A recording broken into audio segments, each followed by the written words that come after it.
All right, all right, all right. What's going on, everybody? Let me make sure we got this going good over here. Just that camera angle for you all. How y'all been? How you all been? Today's gonna be a crazy one, guys. Got a lot to talk about. We got the first off.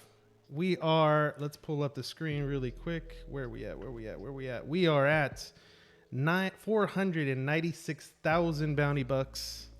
We are right on the precipice of claiming that sand dragon, which is going to be the goal for today. Hopefully I'll be able to get it done. I just got to get like the first 4 little bounties done and we should be good to go. Let's see. I need to get watchers and I need to get bushes. So I should be able to go here into the jungle and yeah, we're going to go ahead and get this loadout going real quick. Hope you guys been doing good. Le Pook Fu has jumped on in.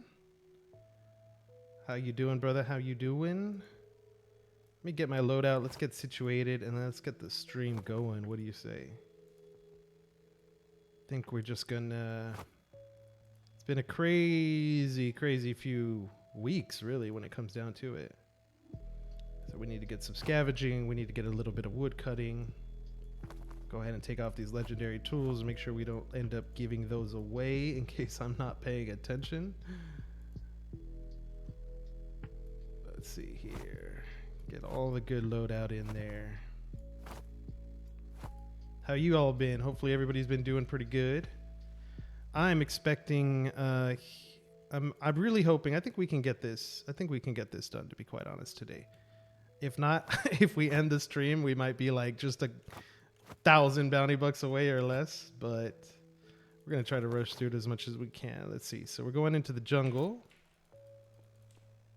Ivana's jumped on in. How you doing, Ivana?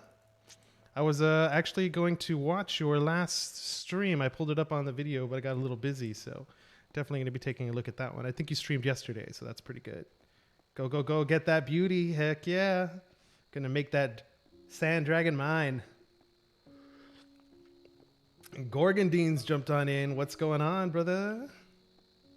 It's been good, man. It's been good. I mean, to be quite honest, things have been a little rough lately. Family health issues, but you know, hopefully after this coming week, things I hope can get back to normal and just, you know, keep going strong at it. You know, put me on pause a little bit in terms of creating content, but you know, it is what it is. Let's go ahead and turn on cheat mode so that we can talk while we do this, because I don't know if you guys have been paying attention. Of course you've been paying attention, but this crypto market is absolutely nuts. You've been working on the bounties? Yeah, man. Gotta love it. I'm happy I'm going to be able to get the Sand Dragon right before any kind of update. I know the 3-year anniversary is right around the corner, so I don't know if that's necessarily going to be the mark of when we get an update. I think that would be really cool, though. I think that would be awesome. You finally filed your taxes, so you don't need to ask. Oh man, your taxes can be nuts. Jussie! Uh-oh. We're dying already in the first few seconds. Got Slight Nuggle coming in with the tier 1 sub, and he's on a streak. Gotta love it. First time chatter, Jussie, or Jusselar. Hope you guys are doing good. It's been, yeah, man, it's been crazy. I'm sure you guys have been following this whole crypto crash that we've been happening. And honestly, it's not just a crypto crash. It's just a worldwide crash. You know, stock markets and crypto, you know, being the most liquid assets are the first things that go. Crypto, I tend to view as being the leading indicator. You know, where crypto goes, everything else is going to go. Which I didn't used to think that, actually. I've been... I mean, I guess this is where my main crypto thesis has changed over the past few months. Ooh, Manu got 83 shadow stones in, where did he find them? In Isle of Irem. Very nice. How much would I sell the plague bearer for? All items are currently off the market. Actually, I need to go double check the Emporium because I think I was trying to buy something. I was trying to buy. I actually ran out of item. I ran out of a item for the first time, I think, for the bounties. That's not true. I'd run out of the uncommon weapons whenever you have to turn those in because I donated those a long time ago. So I don't have any uncommon weapons. But I think last week I needed to get the Words of the Ancients to finish a quest. But I never got around to it. And I don't think it sold, so. Or maybe I already pulled it off actually, because I knew I wasn't going to be able to finish it in time. But yeah, how much would I sell the Plague Bearer for? That's a hard one. I don't know. I don't even know what the Plague Bearer for is going right now. Does it say in the encyclopedia? 750 engine? It's not bad. It's not bad. The game sounds kind of high. You know what? Let me go ahead and turn down the game audio. Because look at this. I have game audio at literally 1%. Actually, let me do this. Tell me that's a little better. Go ahead and just drop the overall master volume for a second. But I kept the voice audio the same. So we should be okay here. But yeah, no, that Plague Bearer at 750 engines pretty nice. The thing is that we've had a big crash, right? So I mean, normally I'm out of the market before any major update comes. Thank you, Ivana. Thank you for that. I need bushes and I passed a bush. That's just great. Normally, yeah, definitely out of the market before a big patch. I mean, I can understand players speculating. I can. I would just do it cautiously, but I don't think I'm in a position right now where I need to speculate. So honestly, this, like I've been saying before, this patch is the patch that's kind of I really have no clue what's about to happen. The crypto crash isn't affecting the Lost Relics market. I mean, I guess that's the question, right? Should it? And do you think it should, or do you think it shouldn't? You know. Look, we're a small market, so the crypto cash doesn't affect it from the standpoint of forcing players to make decisions. Maybe a couple people, who knows? Maybe someone was tied into Luna. I luckily was not. It was definitely a project that I was keeping my eye on for the longest time. But I haven't actually invested in crypto. I haven't actually invested in since the end of 2021. I've been saving some dry powder on the side to get ready, which is what I'm kind of looking at doing right now. But we'll get into that for sure. I mean, theoretically, if I think if we were a larger market with more buyers and sellers, which I think the future could hold. I definitely think the crypto market will affect it. For example, I'm not doing this right now, but I've definitely done it before when engines dropped down to sub $1, when we were in the 50, 60, 70 cent range, which I think right now we're near that right now. If I pull it up, let me see, where's engine at? Engine's at 70 cents, 69 cents. Hey, yo, 69. I definitely think that I've definitely done that in the past. Wait for the market crash to bring the ability to acquire engine at a much lower price, and then immediately put it into the market to acquire whatever item I'm looking for. So yeah, I definitely think it should have an effect. But if it doesn't right now, that would make sense to me because of how small our economy is and how it's growing. But yeah, this Luna crash has just been nuts. I guess going back to what I was saying about investing and my thoughts about what's happening just in crypto in general. I think it's safe to say, and for those of you that have done your research, I mean, it makes sense here that ever since, at least in the United States and other central banks around the world, around November of 2021 was the peak of the market, and that was also the same time frame that a lot of these central banks started making comments about easing liquidity, making it harder for harder for people to continue to acquire cash on the side. What's going on, Russ? ¿Cómo estás? Hope you're doing good. So I've seen it across. My main thesis, like I was saying before, was that I was anticipating 2021, so this is in the past, right? Hi, Russ. Muchas gracias for being here. Yo sabe que yo necesito mucho más ayuda con mi español, pero it's one of those things I've been slowly working on.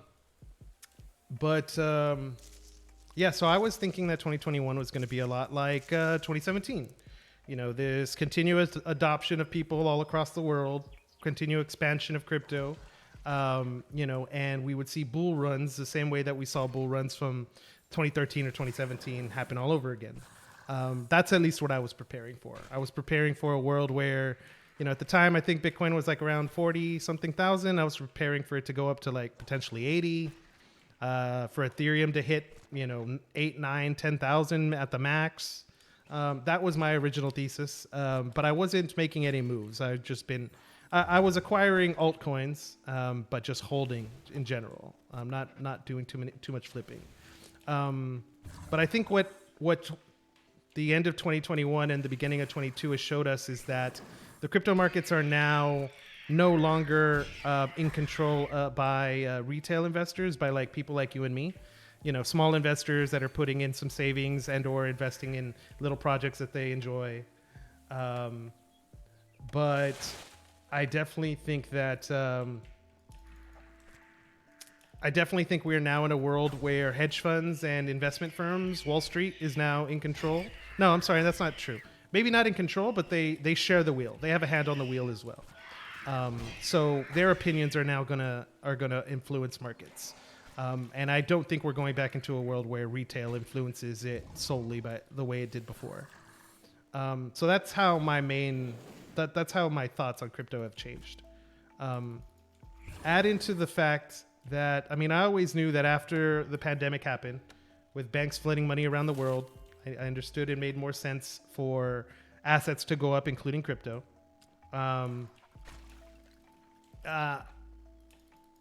Yeah, and with this attempted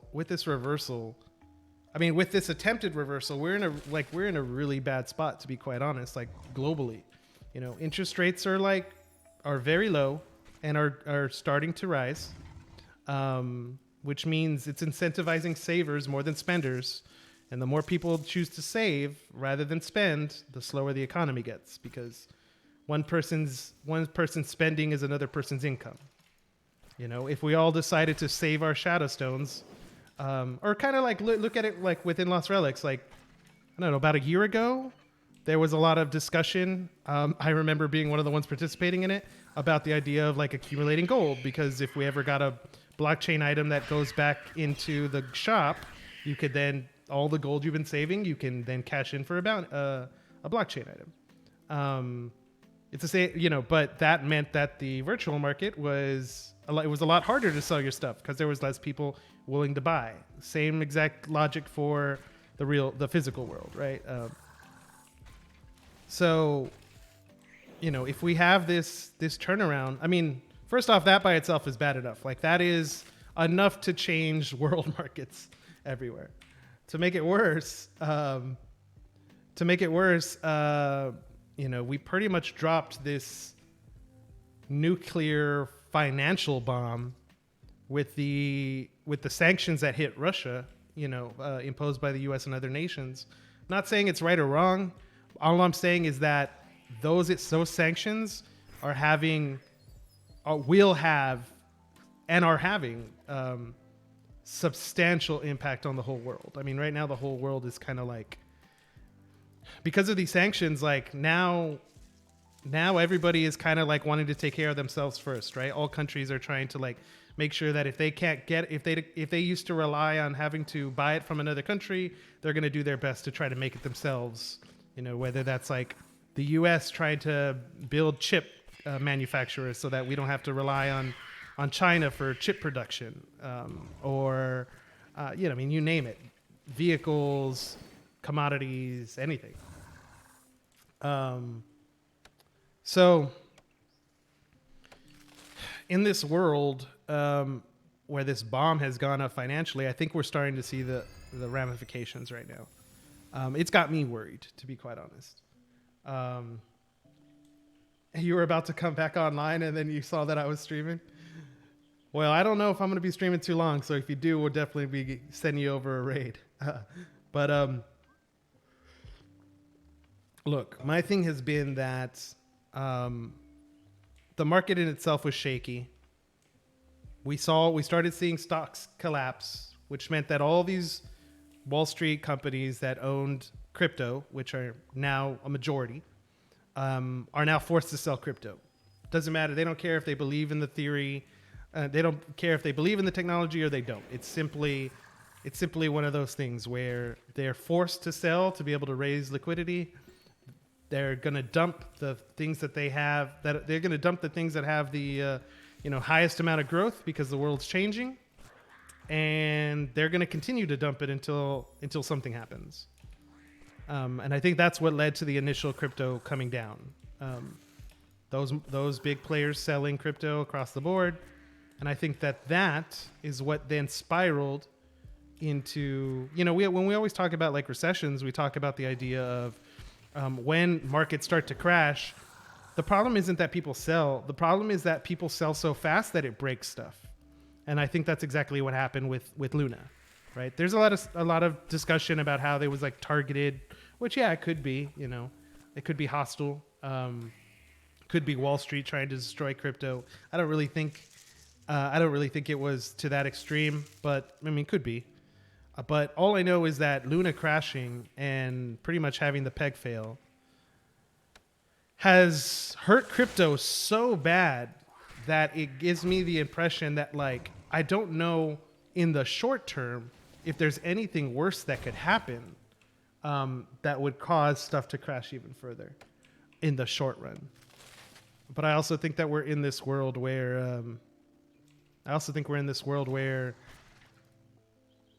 the overall market is going to continuously dump. We're going to be hitting recessions around the world. Every single country, less developed countries are going to have even harder problems than the U.S. will have, or more developed countries. And I have no clue how it's going to play out. Like, a part of me thinks that, like, hey, if countries' currencies around the world slowly start to fail over the next year or 2 years, that could be incentive to start to roll into crypto. I mean, that has always been the crypto thesis. This has always been the idea that as the fiat system collapses in on itself, people have to rush to safety.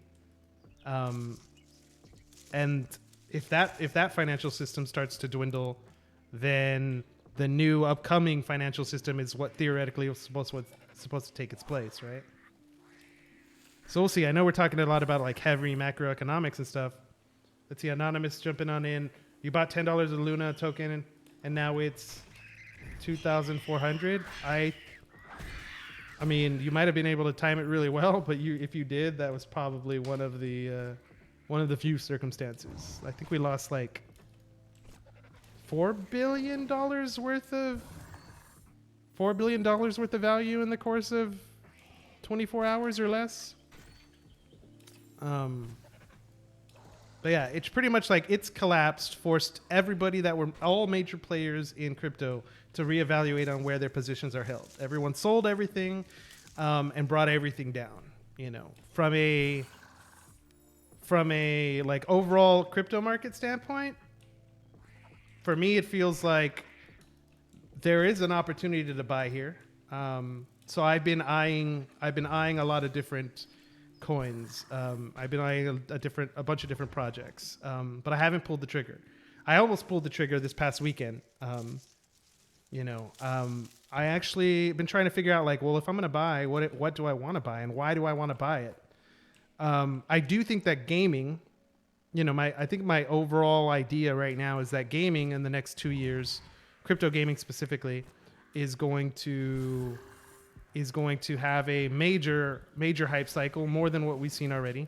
Axie Infinity's hype cycle was huge, and not to take anything away from them, but I think this next cycle is going to be more spread out amongst a bunch of different games. So I think the general strategy right now from a gaming standpoint is to look at that. So I'm looking at all of the gaming tokens that I have passed on in the past. Passed on before, and then trying to prioritize or rank them to make sure that, hey, if I'm going to get in, let me rank them in the order in which I think they will be the most successful, or not most successful, but just like combination of risk versus safety, and trying to understand like where crypto gaming is going. And I think I've narrowed it down to like 3 or 4 different tokens that I want that I don't currently have.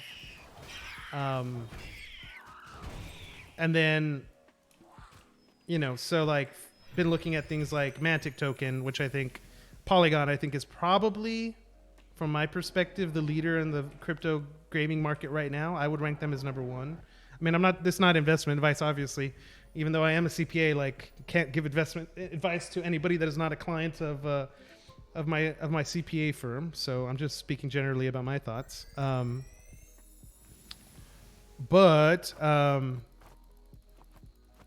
Yeah, so like from just general overall perspective, the first thing you look for, I think, in crypto, like if you're trying to build out a gaming thesis, is I think you start with the layer ones. What are the layer ones that have the best opportunity for crypto gaming to grow within?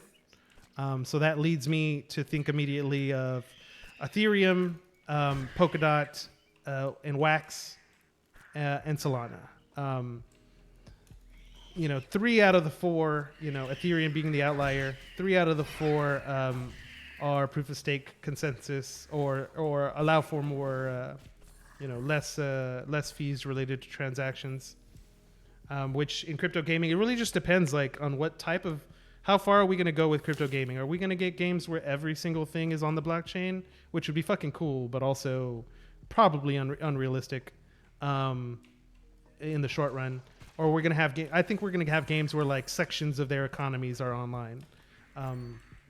The more complex those economies, I think the more successful the potential game is if it has enough players. So yeah, I look at those platforms as being where games are going to be produced. Then the next thing I look at is then I look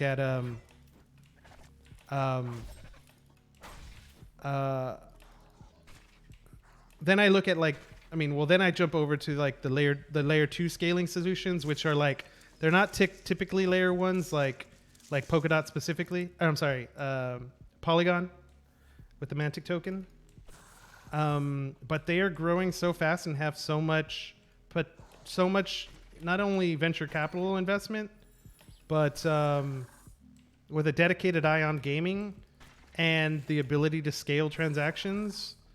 I think they're in the forefront. I think they will be leading the gaming market in the near future, if not already. So that's why I have them number 1 on my list. Then I would say going after that, I think you start I think you have to start to break it down based on like gaming platforms that have potential that have gaming hits. So like I look at like the Ronin network with Axie, which is a hit. Then trying to predict future hits like games that are on Solana. Looking at things like the big gaming player, video game contenders. So like Illuvium, Ember Sword,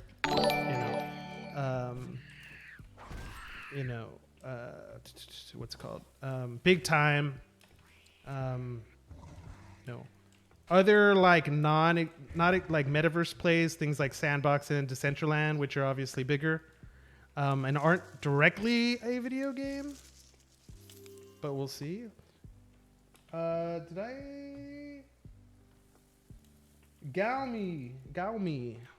Welcome to the strike team, brother. Thank you for the follow. I just saw that right now. My bad. So yeah, like looking at things like Gala Games, looking at things like Engine, looking at things like all of these, and like within these different platforms, like what are the potential hits? Whether they're games like Lost Relics, games like Splinterlands, games like Gods Unchained, this new, what is it, EV.io new shooter game. What are the games that could potentially have breakouts? And then third, on the list would probably be this idea of guilds, video game NFT guilds within Web3 gaming. And they're the ones right now that I have the least confidence in, but also since they are so cheap on the market, like they're the most risky and also have the least amount of liquidity and the least amount of investment. So like something like a Merit Circle has a market cap of only like a couple million, a couple hundred. Let me see. What is Merit Circle? In case you don't know that, they're one of the bigger ones. I believe they're backed by Merit Circle's current market cap. Yeah, 100 million. What's YGG? Yield Guild Games is 55 million. Looking at other gaming DAOs like, what is it? Gorilla? Something Gorilla? Black Gorilla? I think it's called Black Gorilla. A bunch of different plays. They're the ones that I see a potential there. I see a big potential there, but we're just way too early for that. Like we haven't even gotten to the point of creating successful layer ones, let alone successful games, let alone guilds within games, so like it just, how far out on the risk curve do you want to go? The further and further and further you go down, the more risky it gets, the more potential reward there is, but then also the greater chance that things can go to zero. So it's tough. But that's the way I look at it. I look at it at layer ones first. Where are the games being built? Number two, what are the potential top hit games? And then number three, the gaming guilds and other businesses that are associated with those economies, in that order. So yeah, I mean, I've decided. I mean, I pretty much decided this like a year ago that I spent the first 3 or 4 years in crypto, like trying to evaluate everything, looking at everything from DeFi projects, NFT projects, layer one scaling solutions, artificial intelligence, consensus mechanisms, everything. I was trying to learn. I just wanted to know everything. I wanted to be able to speak intelligently about all these different topics, or at least. And I felt like learning about all these different things was going to lead to a point in time where I don't want to say a eureka moment. Yeah, a eureka moment, like a light bulb switches, boom, like, oh, this is going to be a hit because of X, Y, and Z. But now the crypto market, with all this investment that's come in, is just too big. There's just no way to cover it all. So I've just decided to go strictly with the niche. I mean, obviously I'm going to invest in a bunch of other stuff, but I'm just going with the niche of crypto gaming. I'm going to spend all my time and effort here in this space. To see how this entire evolution plays out. And when it comes to crypto gaming, I think we're at the perfect opportunity for crypto gaming because, one, the overall traditional video game market, this is before the stock market crash and the crypto crash. The entire traditional video game market's in reset right now. All the major publishers, and you've been seeing the news, have been acquiring IP. So we've been talking about Microsoft buying Bethesda. We're talking about Sony buying Bungie. We're talking about what's the newest one? Square Enix sells off their Western publishers to. Oh man, I'm blanking on the name. I'm blanking on the name. The one that just recently happened. It'll come to me right now. So like we're in reset mode. We're in the mode right now, like as businesses, like what are businesses doing? Right now they are deploying capital to build over the next few years. So it's like if this is a construction site, they literally spent the funds to get all the supplies and all the equipment to the site, and they just broke ground. Now it's going to take them 2 to 3 to 5 years to build it out. So this is literally the build, like the video game industry is literally being built before our eyes. So that's why I think right now crypto gaming is the perfect scenario for future growth.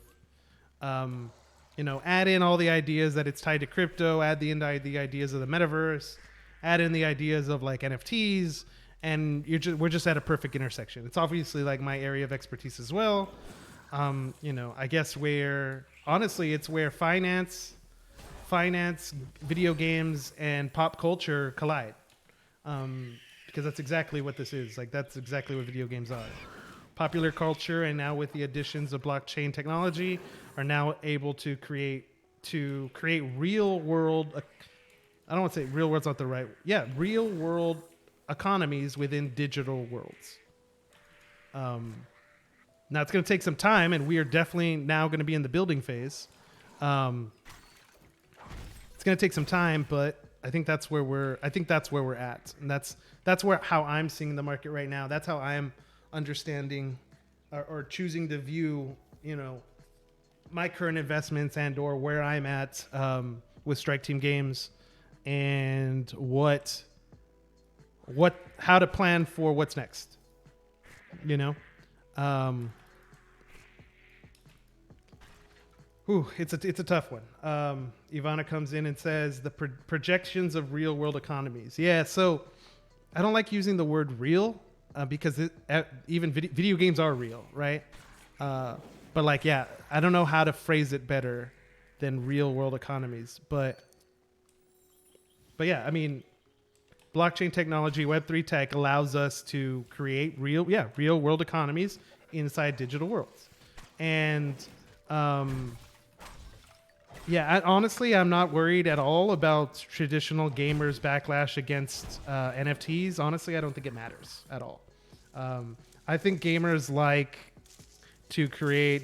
Look, we only have so much time in between major releases, and with all these major releases coming up, we're trying to create drama wherever we're at. I don't think that I don't really give it much weight, like, at all, to tell you the truth.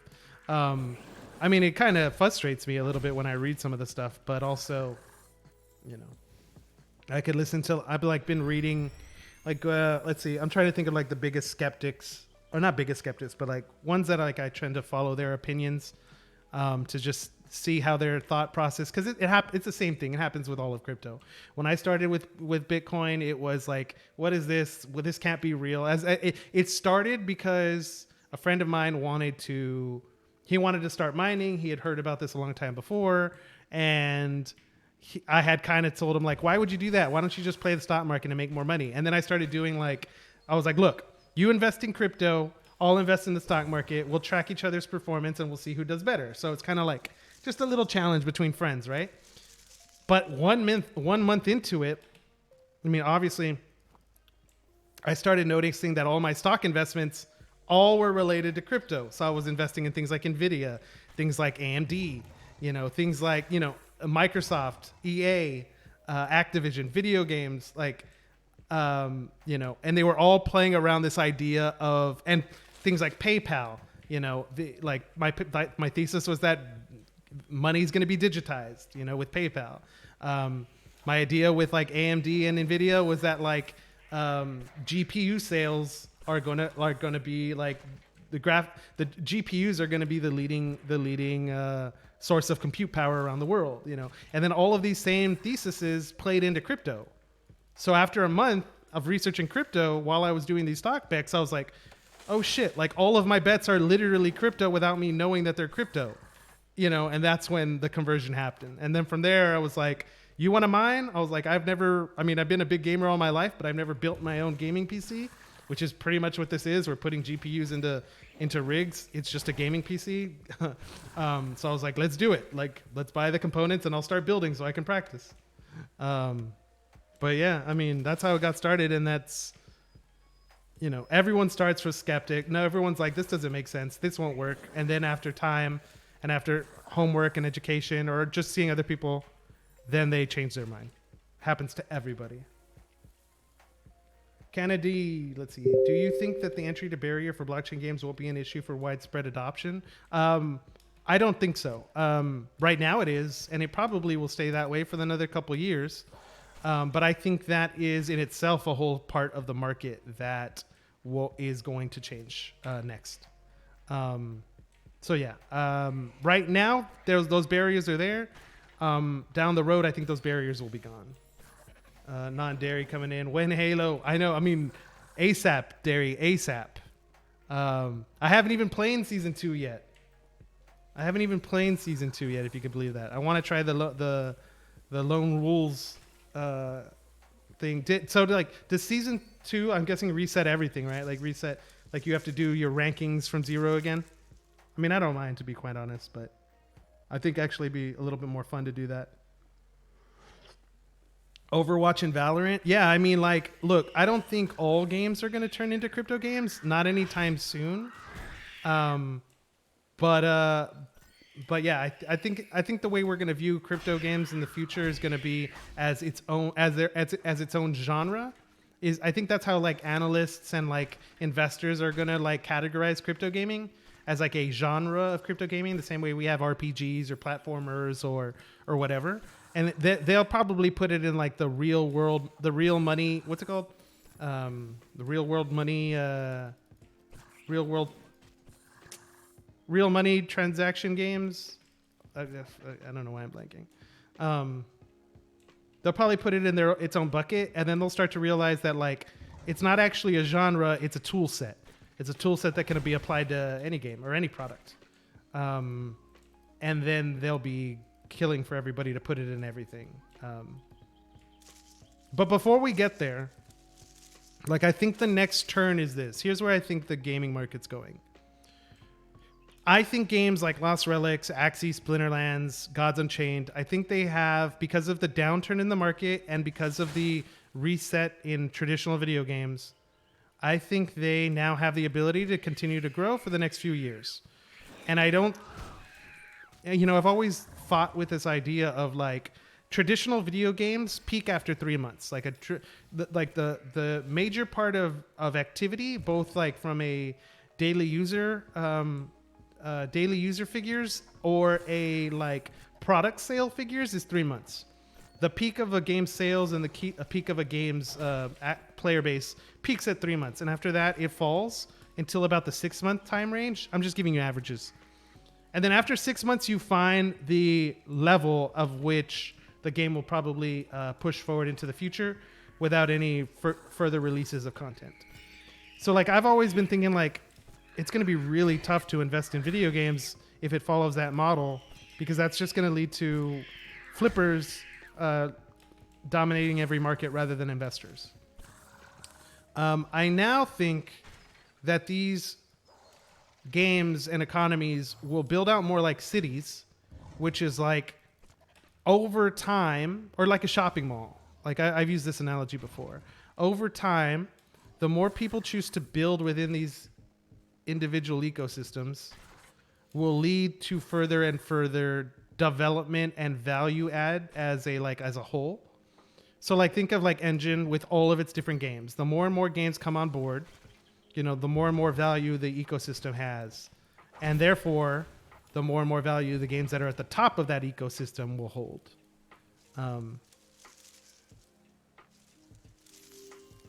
That's typically how I look at it right now. Let's see.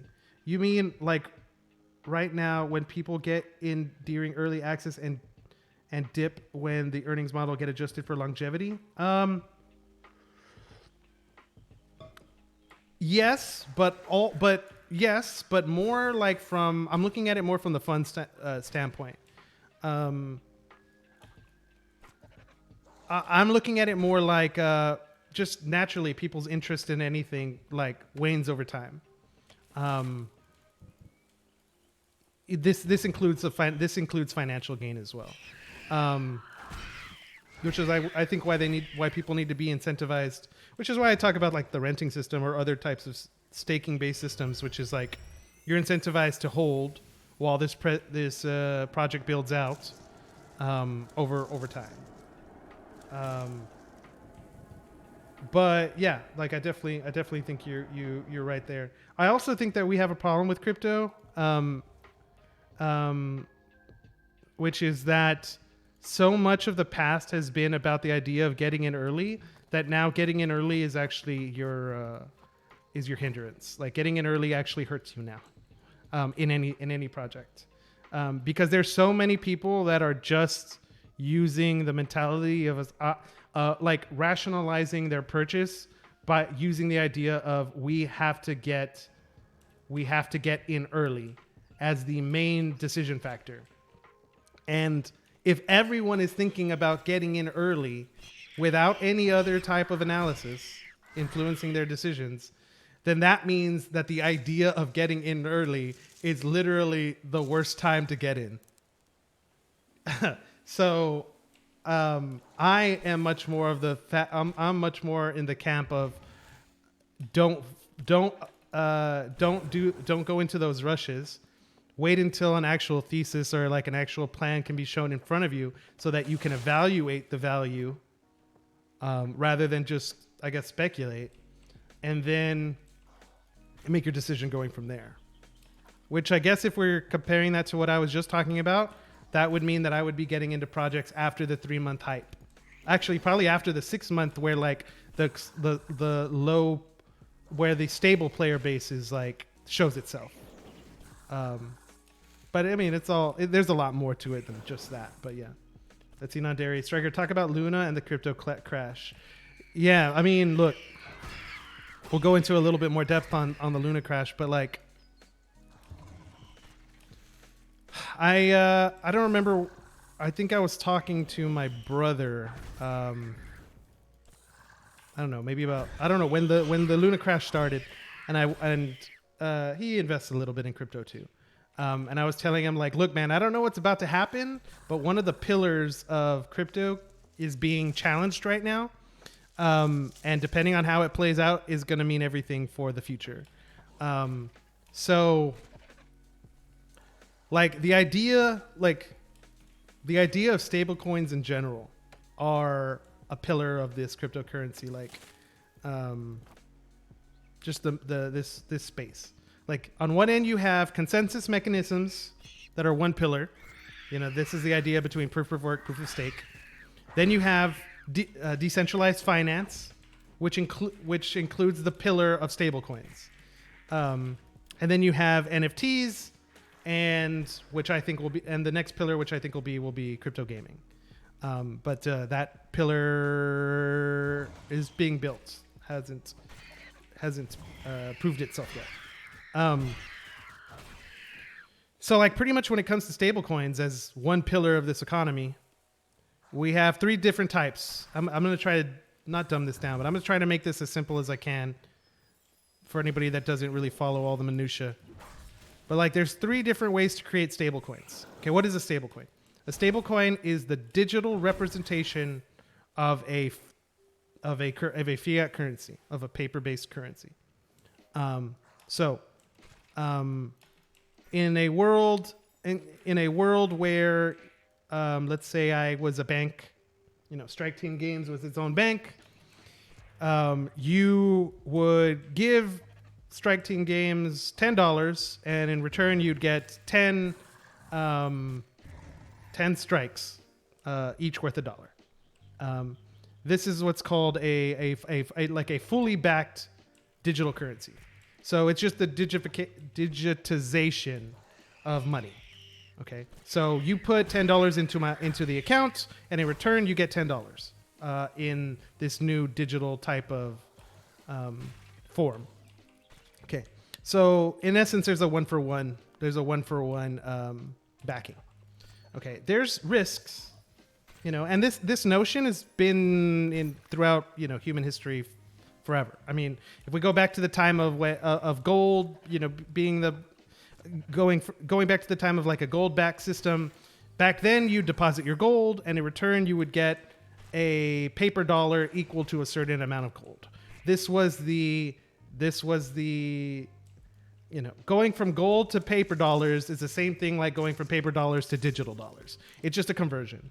Now, there are risks in that system. Like, for example, like if you give me your gold to hold on to, and I give you back the equivalent worth of paper dollars, and I go bankrupt, then you're never going to be able to get your gold back.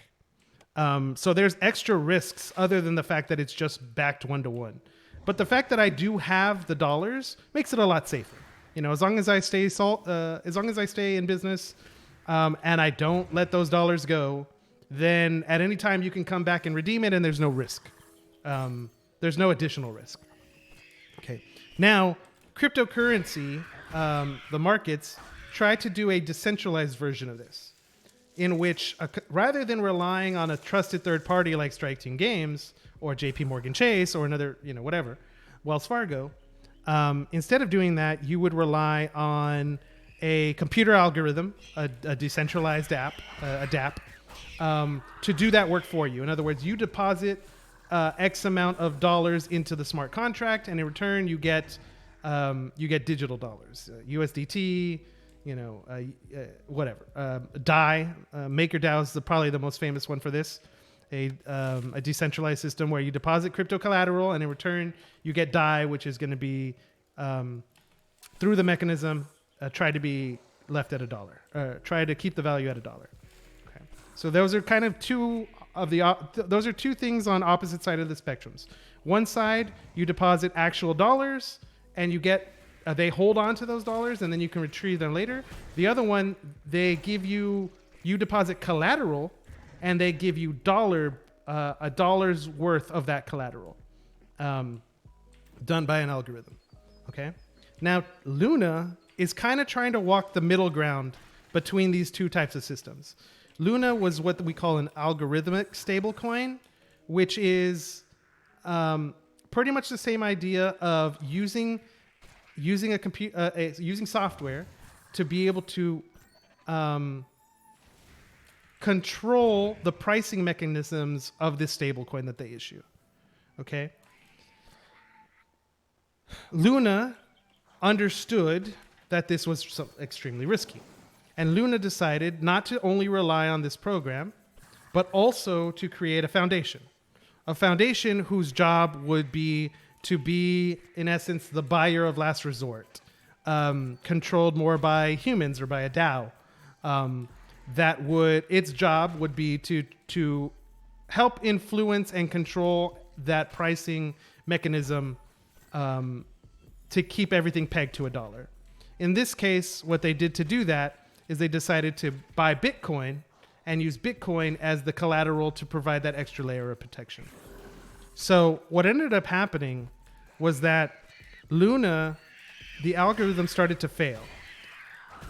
And there's speculation on why and who did this, but in general, the Luna was able to process, I'm making up a number here, let's say $3 billion worth of stable coins.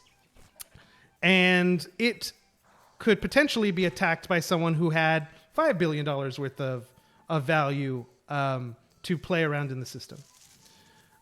When someone has that much value in excess of what it can handle, this is where the stablecoin starts to lose its peg. An outside force that is stronger than the market forces of the system is able to manipulate the market, which is what people did, or what happened. Now, people are saying that this was an attack, that someone did it on purpose, and that could be the case. It could also just be that in the case of the entire market crashing for other reasons, that the system was just flooded with too much liquidity to be able to fight against, to be able to stabilize. Okay. To make things worse, they had a backup system.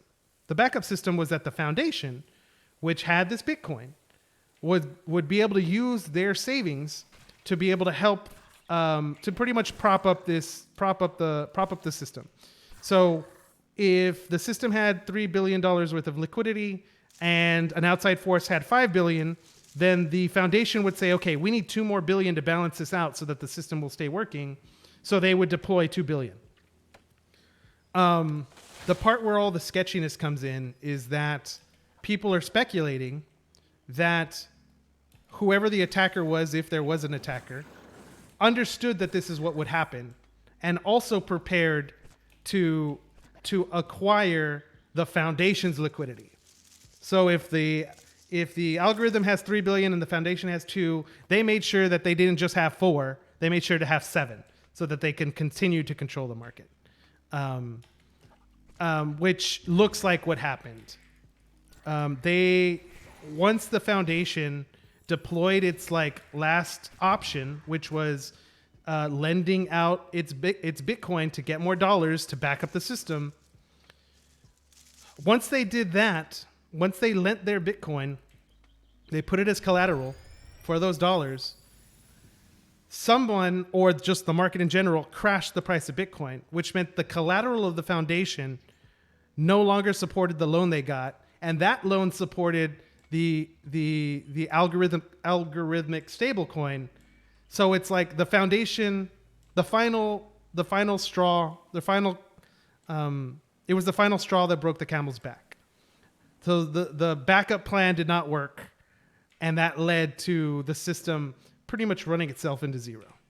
I did not do a very good job of covering it as well as I would want to, speaking off the cuff. I wish I had, I mean, it deserves much more justice. And as a matter of fact, I know for a fact that I misspoke on some things in the effort of trying to just make it a little bit more understandable for people to digest. But in general, that's what happened. A bigger seller came in with more power than what the algorithm could handle, and the backup system for the algorithm, that buyer or market, was still not large enough to back it up, which led to the overall crash. So now we're going to be having government discussions about the regulation of stable coins, quote unquote stable coins, and more government intervention, I think, over the near future, which goes back to the idea that I was saying, is that it's no longer retail. It's no longer people like you and me that are in control of crypto markets as a whole. It is Wall Street and governments now.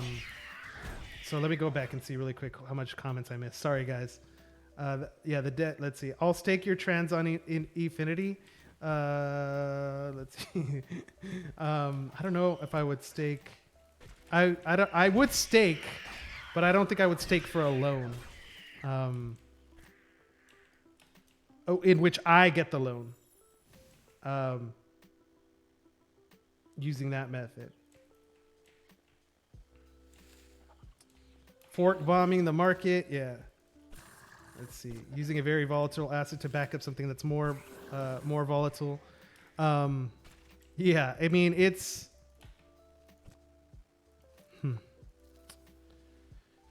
How do I put it? It is...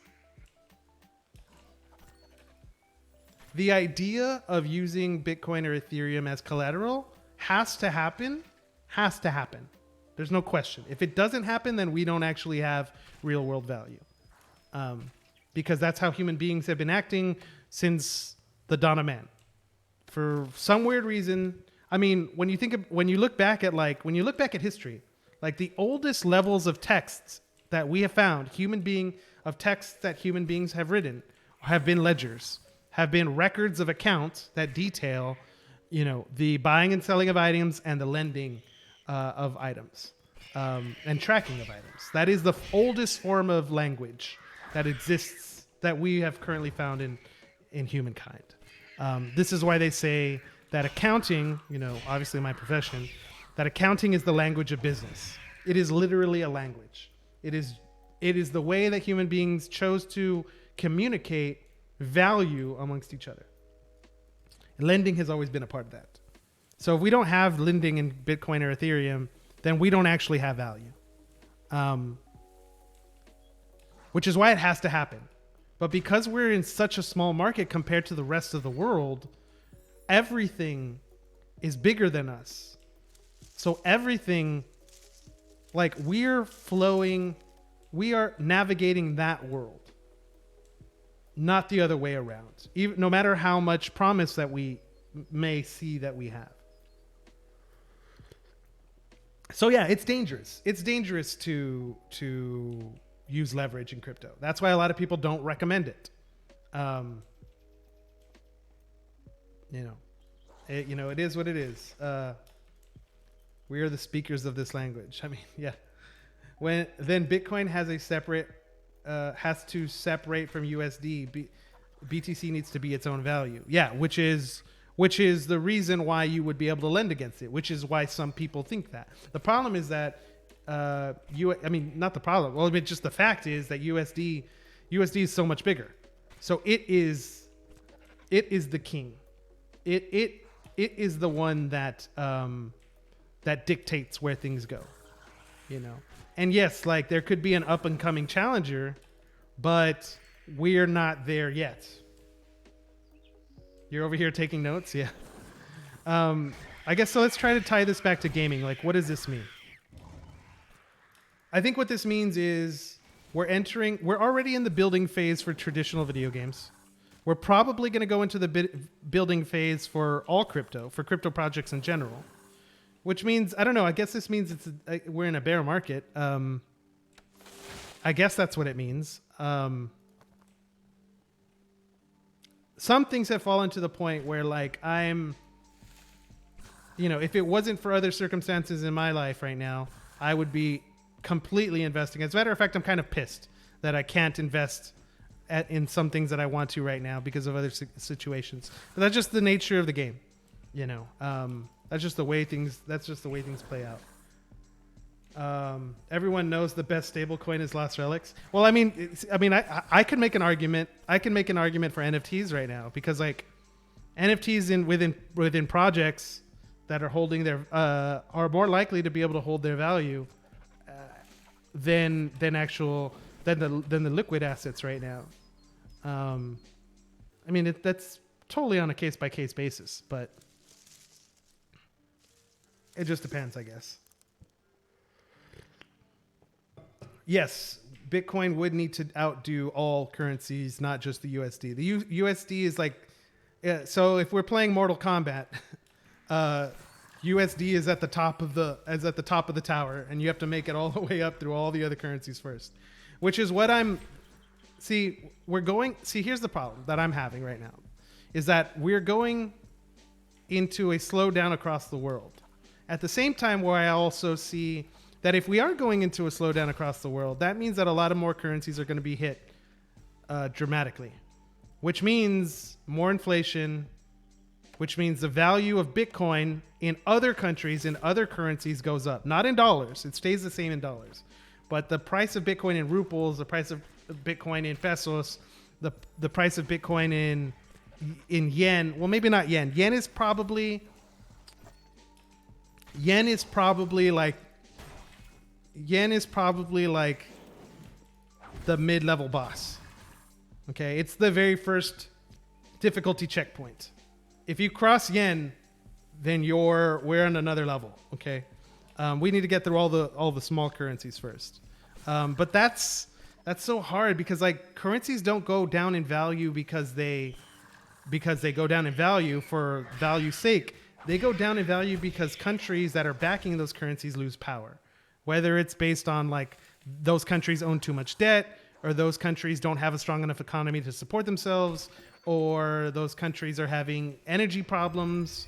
So like in order for that to happen, we have to have like real world destruction, which is scary as shit. But also just because it's scary doesn't mean that it's not going to happen.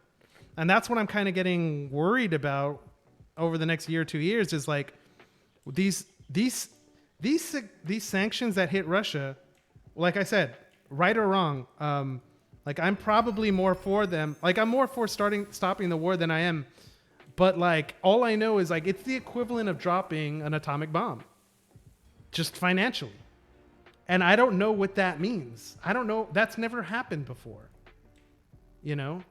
So I guess I should go in and get the bushes one more time so we can finish this rather than go off. But yeah, man, it's crazy. We're living in crazy times right now, guys. We're living in crazy times. Yeah, everything is pegged to the U.S. Everything is it's the world currency. Exactly. I'm still trying to finish the book, The Peace of Tomorrow, and it talks a lot about this stuff. Such a hard read. I need to look into that one. The Price of Tomorrow. I said The Peace of Tomorrow. The Price of Tomorrow. Yeah. I need to look into that book for sure. See, the thing I'm having a problem with is like, look, I believe that blockchain technology, I do believe that all these new technologies that are coming up, whether they're medical or digital or, other types of, all of these technologies are going to be used pretty much to make everything more efficient. And we know for a fact that human beings by our nature are not efficient. we're going to be replacing labor with all these new technologies that come out the same way we've been doing it in the past. And yeah, maybe these new technologies will lead to new areas that will have more labor, but maybe not. And in a world where there's less jobs to go around because a robot's doing your job or a computer's doing your job, like what does that mean for humanity? What does that mean for finance, for business? You know, this is why I think that the future, like what happens when you have no time to stay at home? And we kind of already saw that a little bit play out with the pandemic. Everyone started to lean into their hobbies and use their hobbies as a source of income, whether that's collecting baseball cards, playing video games, streaming, making music, you know, pretty much all of these creative industries, artistic industries, which is why, like, my main thesis over the course of the next 10 years is that we're going to be hitting another renaissance, another level of where people value culture and value art above all else. Because in a world where we have unlimited time, because work is being done for us by computers, by programs, by whatever, what are you going to do with that time? You're going to do the things that you love. And so many of those things that you love fall back to culture and fall back to art. I mean, if I love sports, you know, there's art behind sports as well, you know, collectibles, memorabilia, you know, storytelling, broadcasting, like these are all different forms of art. And then when you think about the idea of like crypto and what does that mean, we've already had a boom for NFT art. That's already been something that's happened. We're probably going to have a major boom in the next few years with NFT music, you know, which is perfect. It makes complete sense. Keep an eye on Snoop Dogg, you know, like, yeah, I mean,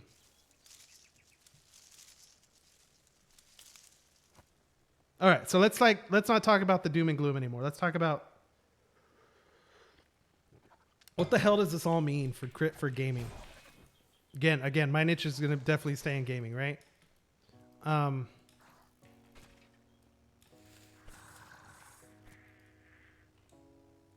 Okay, let's talk about gaming. What's going to happen with gaming? Okay, I think the little projects that are already here, and by little, I still include Axie and little because of how small the development team was when they got started. Lost Relics, Million on Mars, all these different games, Mir 4, not just the games I play, but all the other games too. They're going to have time to build, and if they build economies that can progress over time, they're going to succeed. Okay. On the other hand, the traditional video games market is making a change right now. What are they going to do is my question. And what I think they're going to do is I think that they're going to create blockchain type tool sets within their own centralized worlds. So what do I mean when I say this? What I mean is I think about Microsoft's acquisitions, Bethesda, ZeniMax, all of it. Microsoft's version of the metaverse.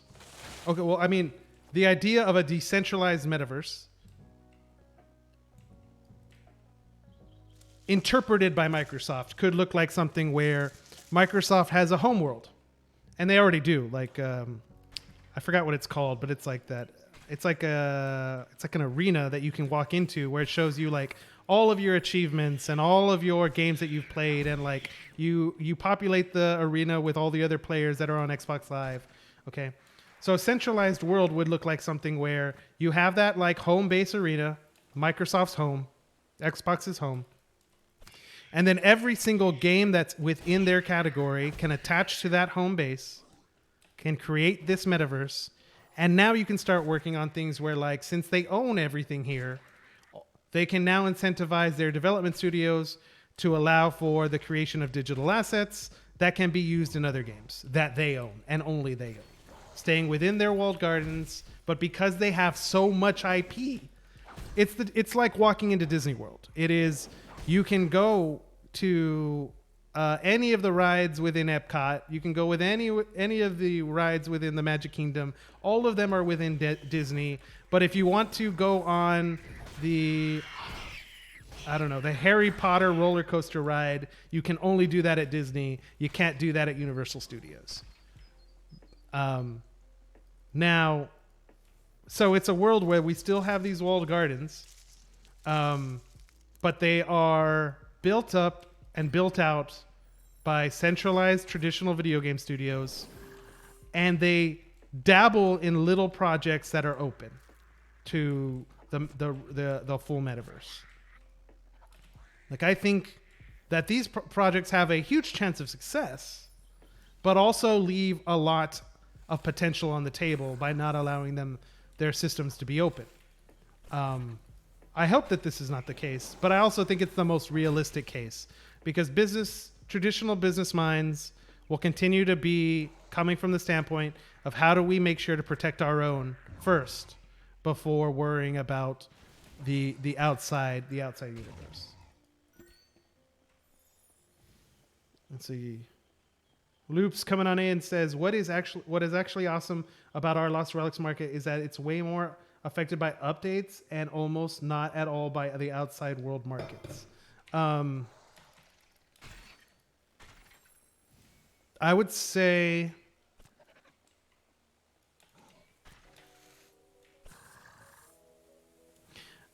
you're right. I would say if it was a scale between influenced by outside markets and simply by cliff and updates, my guess is that you would say it would probably be something like 90-10 or 80-20. 80 or 90% of the value of the Lost Relics game is based off of cliff and future developments, which I think is generally correct, but not to that scale. I would say it's more like 70-30 or 60-40 based on cliff and updates. Because Cliff has chosen to tie Lost Relics to the outside economies, simply by using Engine as the backing for Shadowstones, which Shadowstones are now the method of evaluating these NFTs within this world. So, like, an effect on Engine definitely has an impact to Lost Relics, whether or not the current player base realizes it or not. So even though we don't see it, it's there, I guess is my point. If that makes any sense.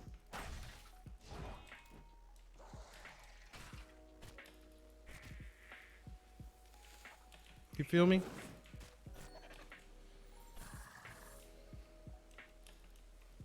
And I think we need to lean more into...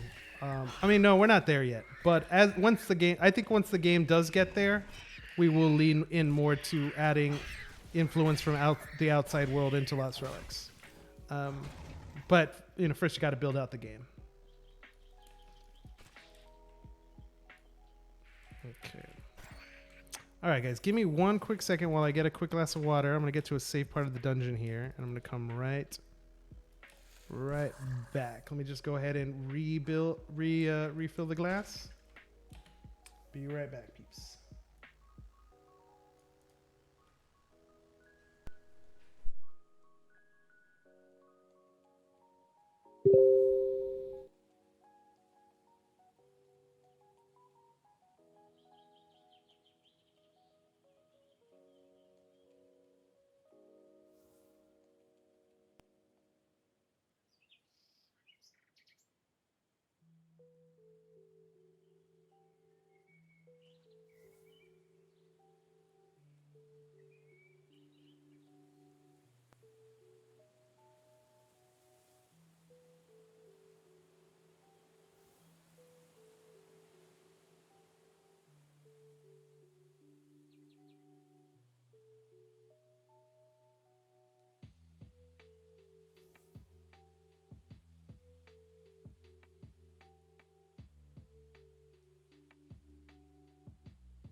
All right, and we're back.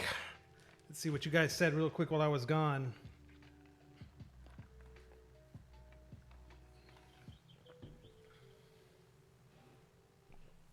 That begets the question of whether Lost Relic blockchain items should be governed by the engine price or by the price of engine relative to the outside currency like USD. Because it ideally should only be one or the other, but it's a combination of both because people have to use either approach. So I don't think so. I actually think the opposite. I don't think that that it ideally needs to be one or the other. I think it ideally needs to be both. Because like the way the way that I think about this question about like whether an item is worth its equivalent an equivalent amount in dollars or equivalent amount in engine, I think to answer that question, I think it just depends on like what is your overall goal, and I think we need to allow for both types of goals. We need to allow for players that are wanting to accumulate engine or cryptocurrency in general, at the same time while also allowing players to accumulate like stable coin or dollar value. I think both need to exist. You know, now both of those concepts probably are players that have different mindsets. Players that are trying to accumulate engine are doing so in the belief that the network of engine is going to increase in value over time, and they want to own a stake in that network. Players that are trying to accumulate dollars are aligning more with the idea of allowing a digital world or a digital game to be able to satisfy or create value that they could use in the physical world. So I think it would be bad if it was one or the other. I think we need both. Let's see. That's only made possible through public perception, says Derry. Even if it's written down as a policy, people wouldn't shift their beliefs. I think that's correct. Trey coming in and says, but right now with engine so cheap, wouldn't it make sense to buy assets in Lost Relics right now because the shadow prices are the same price? Yeah. So I mean, yeah.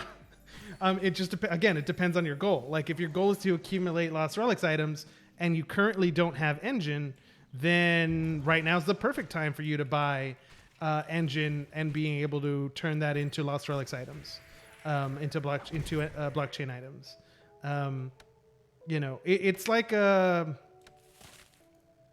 triangle. On one end you have the value of Lost Relics items. On the other end you have the value of the dollar, and then on the other end you have the value of engine.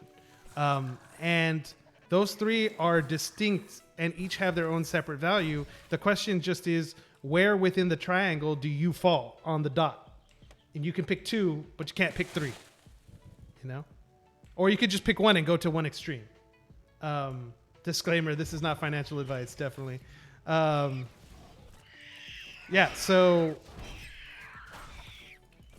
yeah, I mean, it depends on, like, I think the more fascinating question would be, what do you think the average Lost Relics player, what do you think are the intentions of the average Lost Relics player right now, people that are playing right now? If I had to guess, I would say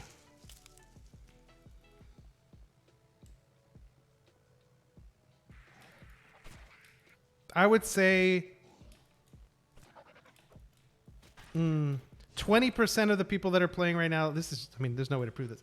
20% of the people right now are doing so to accumulate Lost Relics items. And maybe and then 40% is doing it to be able to acquire dollars. No, more than that. It's maybe 20, 60? $20, 20 Lost Relics items, 20 engine, 20 Lost Relics, and $60 in terms of percentages. I don't know. I have no clue. I guess what I'm trying to say with those numbers is I think there's a group of players in the economy right now that are in it for the long haul. And what they're trying to do is acquire items that they believe will help them for the future of the game. I think those people are outweighed by the people that are just here, that are here to play the game and are going to stick with it. But if they get the opportunity to sell something and take some money out, they will. But then I think the vast majority of the players that are here are like, hey, if I hit something, I'm selling it because I want my money now.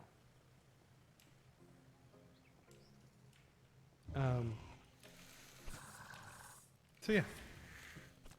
Hey, Dr. Luce jumped on in. Man, it's good. Might be a new Coke flavor. What? I lost it. Let's see. Oh, Coke Starlight. Oh, I got you. It's meant to be a mystery flavor, mystery of the cosmos, but it's sweet and candy-like, and it's a bit fruity. Ooh, interesting. I'll give it a shot. I'm down with that. Okay, bounty number 1 done. And man, I guess I've been talking my butt off so much that I'm not completing these bounties as fast as I would like. And I'm hoping that I can get this sand dragon before I have to get off stream, because I literally just got to do the 4 basic bounties and we're in, and I'm done.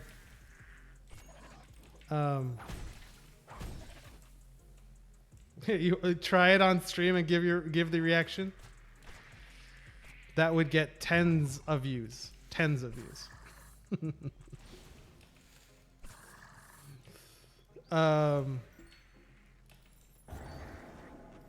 Yeah, man. But I don't know. I'm excited.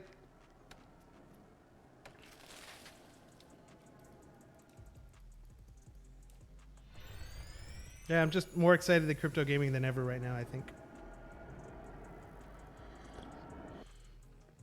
You know what? I'll get a Coke Starlight and drink it while we play Halo. How about that? I think that one would be a good one. Thank you. Yeah, Derry, me and the missus have been, it's been hard right now. We've had some family stuff, some family health issues, unfortunately, and hoping everything is going to work out. But I'm not going to lie, it's been a little scary and been a little rough. But time heals all, so we just got to keep pushing forward, you know? Bounty number 1 done and in the books. Let's see, Trey's coming in, says, yeah, I fell asleep. I fall into the second one because if I get the awesome drop, I'm probably going to sell it because there are other blockchain games I've invested in and I'm really excited for. I feel you. Hearts from the chat. Thank you, guys. Thank you. Okay, let's see. Let's turn in this first one. What do we need? We need 322. 3 of the... What the heck? Okay. Raw... Let's see. 1, 2, 3. 1, 2. 1, 2. Ever so close. Ever so close. We are almost there. Almost there. Oh, am I having streaming issues, guys?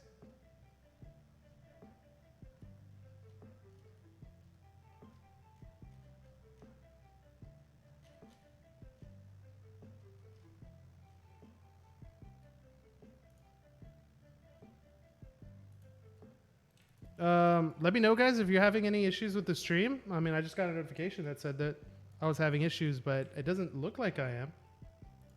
All right, 497,000 bounty bucks. Where are we going next? We are going to Trailwoods, I guess.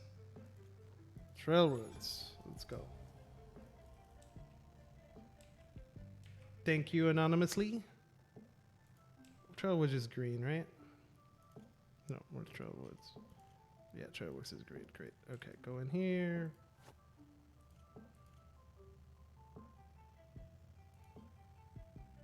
Okay.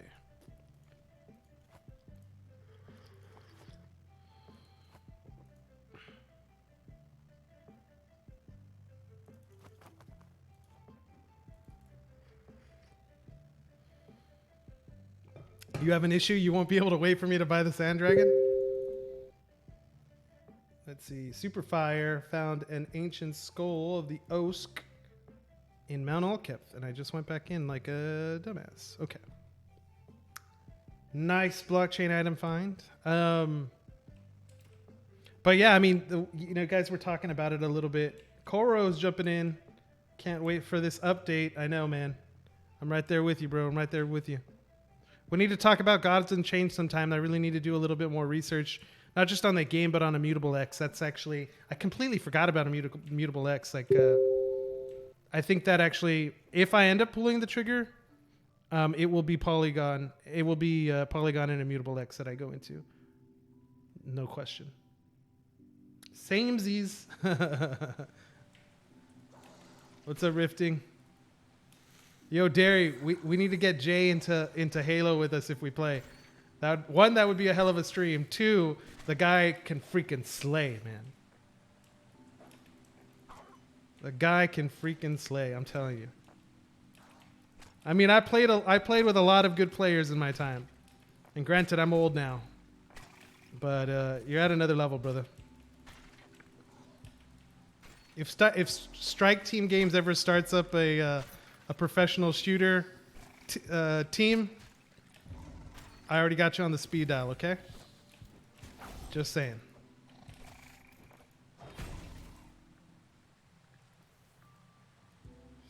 Yeah, I don't know. I don't know. I bet you we're going to get the update when I'm out of town, guys. I just know it's going to happen. I'm going to go to New York for like half a week, and then I'm going over to Chicago for the other half of the week before I come back home to Texas. So if any of you are over there in NYC or Chicago, oh, dude, and Yusuf too. I haven't had the opportunity to play too much with Yusuf. Did I play? I think I played one shooter with Yusuf. No, I've never played a shooter with Yusuf. But yeah, the boy is sick. I've seen his YouTube videos for sure. But I guess it's different, right? Watching YouTube versus actually like playing with someone on the other end. But yeah, for real. Any new purchases lately? I'm about to make a purchase, I think, like I was saying. I'm probably going to invest into Polygon and invest into IMX. And then, like, this is, you might have missed it a little bit earlier when I was talking on the stream. I was trying to, like, rank everything that I'm interested in right now with prices being so low. But, like, if I do those two, I probably, like, I don't know if, like, if I don't know if I should make, like, 5 to 7 little bets or 2 to 3 big bets, you know what I mean? Because a lot of these, there's something about gaming guilds right now and how much they've dropped in valuations that is making me be enticed. But I also kind of don't believe that the model we have right now is the model that's going to work. But I do think it's like the foundation, or like it's the beginning, right? It needs to adapt a whole bunch, but we'll see. We'll see. So yeah, I've been looking at gaming guilds too. But yeah, man, if we get a big update, I just hope it doesn't break everything. I think we're going to get I don't know. I also don't want to get my hopes up. Like, I think we're going to get a really big update. I've never seen Cliff build this long. But also, I mean, the guy could have taken a vacation. Like, he could have just taken time, or he could have, personal stuff come up. But also, damn, if we get a new update, that'd be sick.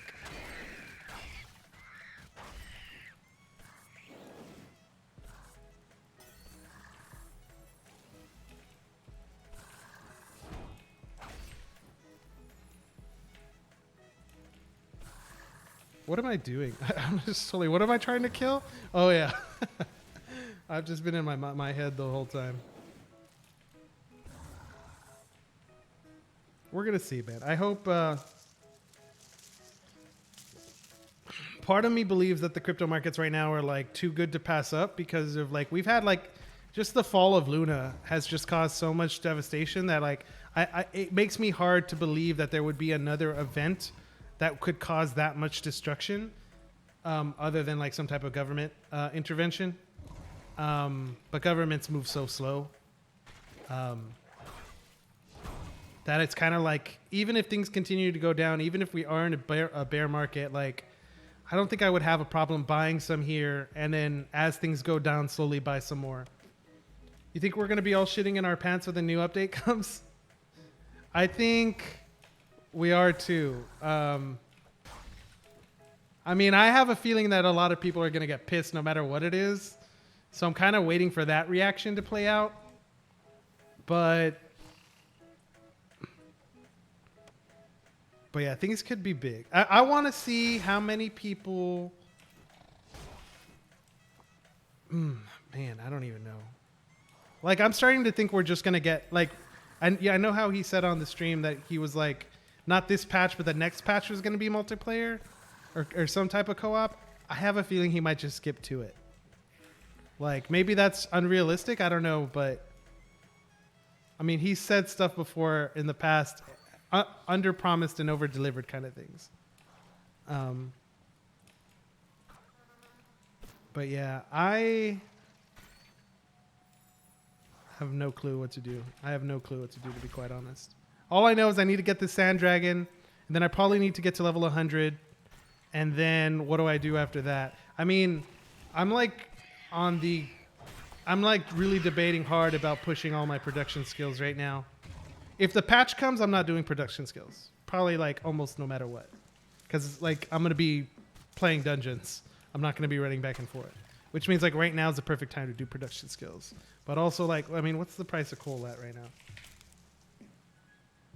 501? I should have. I mean, ugh, that's tough. 501. We'll see. Slit in coming in. We need a map where a Sand Dragon is required to enter.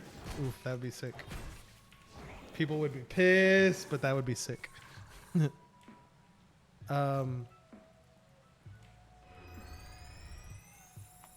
Yeah, we need co-op, man. We need a co-op dungeon runs. We need dungeon runs that can't be completed by one person, but that you have to work together as a team to do. That where we start strategizing on stuff like, okay, look, guys, there's no way we're going to be able to stop this wave when we get to this part of the dungeon. We need everything that we can to slow their progression. Like, we turn on things like anything that causes a slow or freeze, or I mean, just making up stuff, right? But like, we need stuff like that. We need challenges where it's like, okay, dungeon has been created. No one like. Even if it was dungeons where it's like, look, anticipated to be completed by 6 players, like difficulty needed like 6 players, but only like 3 players allowed. Like, we need something like really hard that people can like throw their head against to see like who will be the first ones to complete. Even if it's like everybody gets the same loadout. But just where it's like, I'm thinking about like Bungie style, or Destiny style raids. Where it's like they're meant to be hard, they're meant to take a long time to solve. Sooner or later, someone will do it, and then after a few months, then do it. Then move on to another one, make another one. If you expect nothing, then you're amazed. Agreed. Agreed.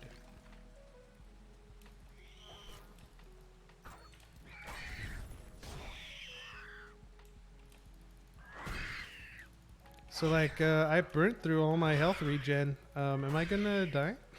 I don't even know how far am I in the dungeon? I don't even know. I think I'm face tanking everything. But yeah, no, I'm excited. I'm excited for. I think we're gonna get another wave. The way we got. Hey, congratulations, Russ. She just found the juniper storage chest in Millith Forest. Hope you have the key. You've been reporting, but I've even reported bugs that I might take advantage of.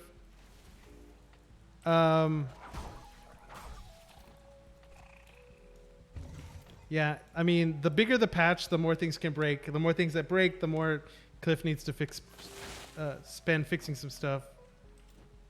But yeah, so I'm supposed to go on that trip at the end of this month, which is what my guess was for the release, was the end of May. I'll be back in the beginning of June though. And I mean, I'm going to take my laptop so I can play over there, but you know, I'm going to be with family and stuff, so it's going to be tough. Um,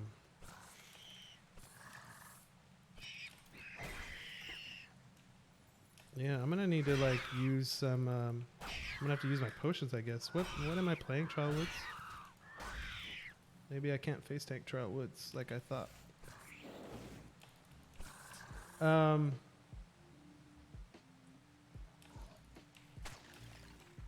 It's crazy, man. I used to have all these predictions on crypto markets and stuff. And I mean, I still have my predictions, but like none of them are. It's just so much is so crazy. Like, there's really no way to tell what's about to happen. I mean, I hope it's not going to get any worse, but there's no promises in anything. I mean, are we going to see Bitcoin go back to 20,000? I honestly didn't think so, but now the likelihood has increased. Are we going to see Ethereum go back down to like, there's no way Ethereum gets back to like, there's no way Ethereum gets back to 1,000, right? There's just no way.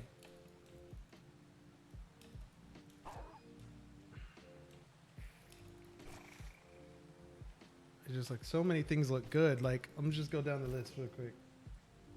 My like the ones that I watch. What looks good here? Polkadot looks good. Polygon looks good.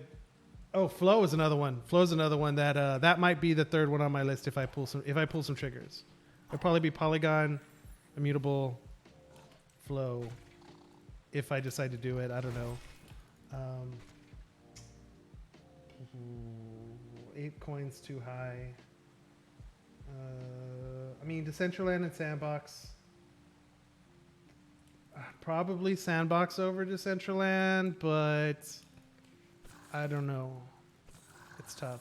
I don't know. I need to do more homework on Decentraland. I need to do more homework on both, to be quite honest. Gala Games. I don't know how I feel about Gala Games. There's times where I'm like, yeah, I need to get in that. And there's other times where I'm like, no, you know what? Let's just see what happens.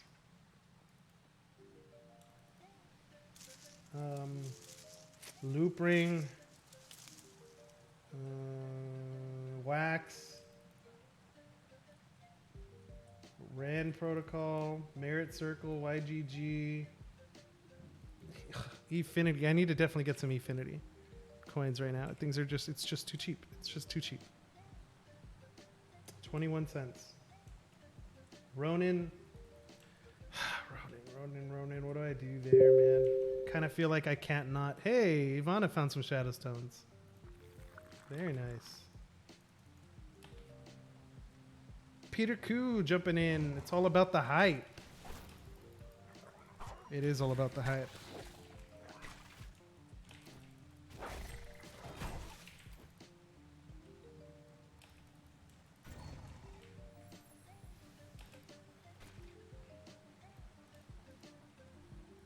I was listening to I think Crypto Stash did an interview with Caleb Applegate from Engine. And I think when he was citing like what his favorite games in Engine is, he definitely gave a big nod of approval to Lost Relics as the number one. And then I think he said 9 Lives Arena for number 2.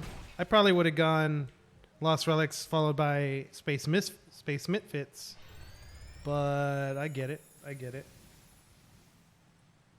Did you guys hear about the PA considering potential plans to maybe integrate blockchain into EVE Online? Yeah, I think I retweeted the article and I started to read it, but I got caught up and I didn't finish it. So I definitely need to go back and check that out. Well, that's perfect. So like that would be one of the first current economies that exists to start to implement it. That would be a really big one. They clarified that they had no plans of adding the blockchain to EVE Online at the minute, though. Didn't they say that? No, they were gonna add real money transactions, but that they weren't gonna do it. They were gonna do it in-house, which is this idea, like I was saying, about like the centralization of metaverse or decentralized metaverse philosophies. Those ghosts looked bigger than normal.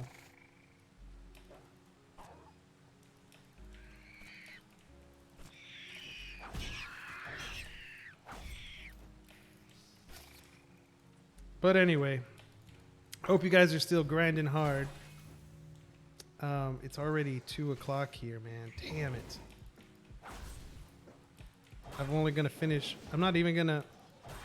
This is going to take longer than I was anticipating, to be quite honest.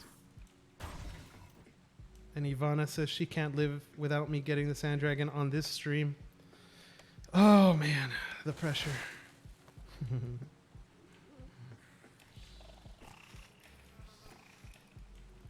I think I need to change this up. Where's a better location to go than Trial Woods for runes? Or maybe that is the best. That's probably why I'm here. They specifically made a statement on the main website of holding off plans for NFTs. I mean,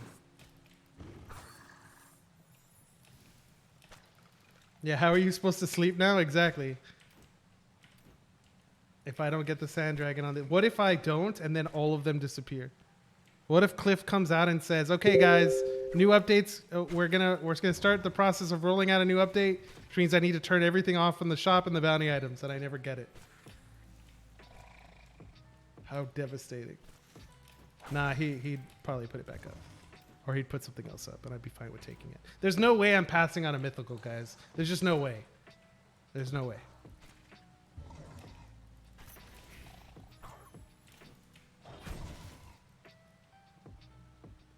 To get cliffed by Cliff. It would. I mean, that's kind of. I should have finished my bounties last week. If I had just finished my bounties, we wouldn't have the problem right now.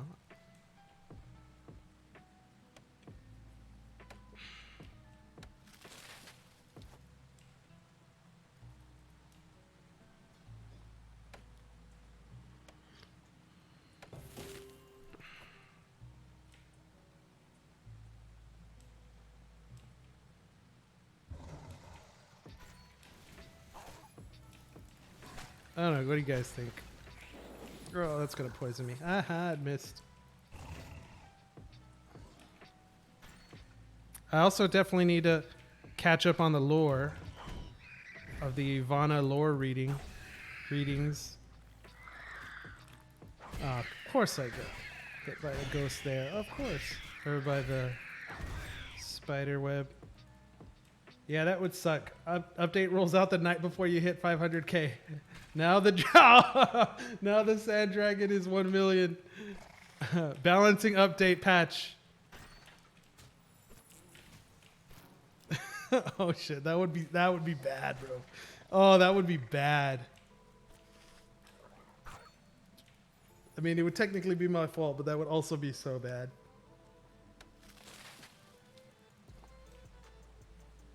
I think if we needed to make improvements to the bounty system right now, without doing anything major, I probably would just add a legendary item into the pool to be claimed and an epic item. I wouldn't go lower than epic. I would keep them weapons instead of relics. I mean, maybe I would do one-handed, so that players could be incentivized to spend a little more of their bounty bucks, or be able to just progress a little faster, I guess.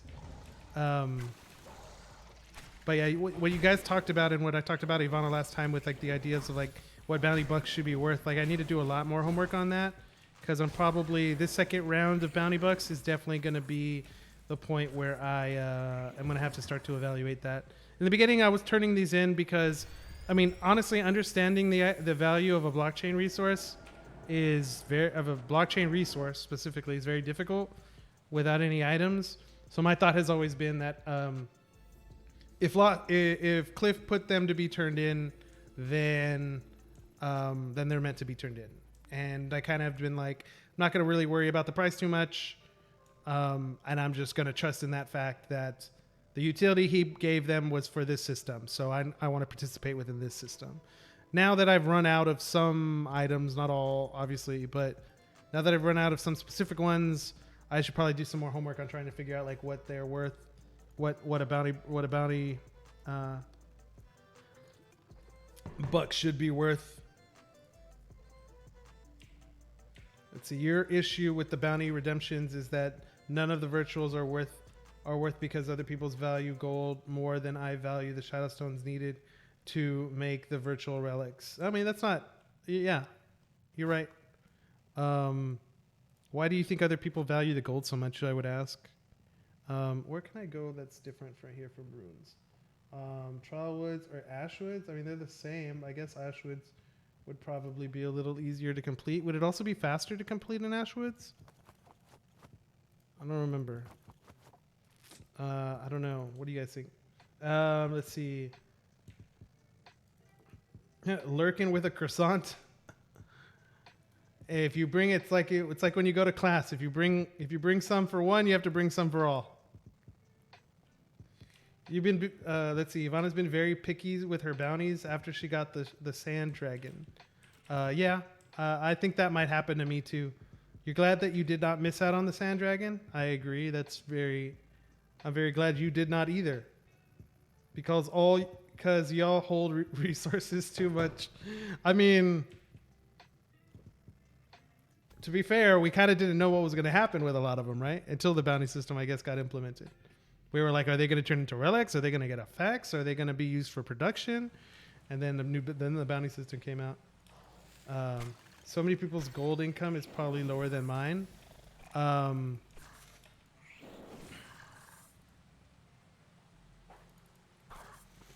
man, I went into Trial Woods again without thinking. Damn. I was supposed to go into Ash Woods, right? I mean, whatever. I guess we're going back in. Well, actually, no. They are still in the pool. What do you mean? Let me see. Actually, my guess would be like how long we've had the bounty system here. I would guess that like a lot of stuff's been redistributed already. I mean, I have no way to show that or know that. But I mean, I'm just evaluating based off my stash. Like a lot of things have been redistributed. You know. I literally did all bounties that I could. I mean, when I could. Like, I didn't worry about how much I was turning in. Let's see. You want another one for dual wielding? I think dual wielding would be really cool. Dual wielding sand dragons? Damn. Watch out. I mean, I guess right now, like, if you would assume that we're going to get a new update and that's going to bring back a lot of players, and probably Cliff will onboard some more players, during that time, then we're probably going to have a lot more people farming basic resources, which means there should be more coal, which means the price of coal should go down and make production skills more valuable, theoretically. But I don't know.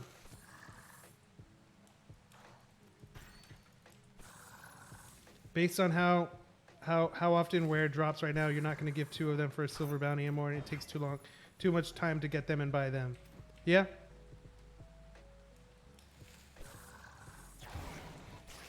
Yeah, I'm right there with you. It makes complete sense. I really don't see...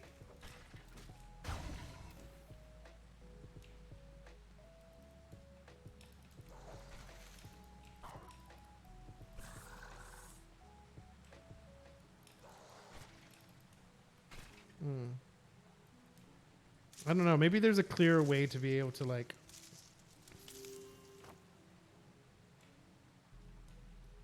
for people to understand, to present information, I guess, within the bounty system. I don't know. Short of overhauling the system, I think that would be enough. Just adding more items that players can choose along their journey when they want to cash in and when they don't.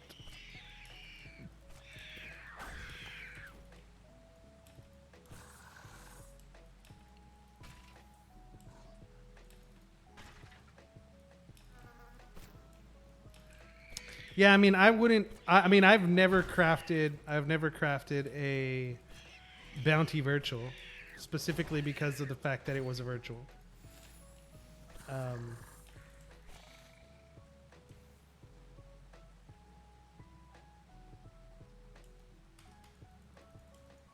Yeah, I wouldn't want to lose that. I wouldn't want to lose that value. or that time. I'd rather just bank progression, get the NFT or get the BC item and move on.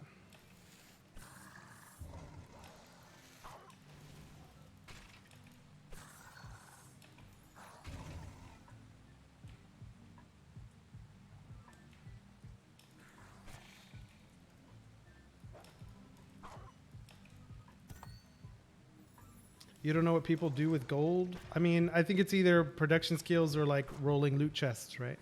Buying chests or buying nests and rolling them, or strong boxes.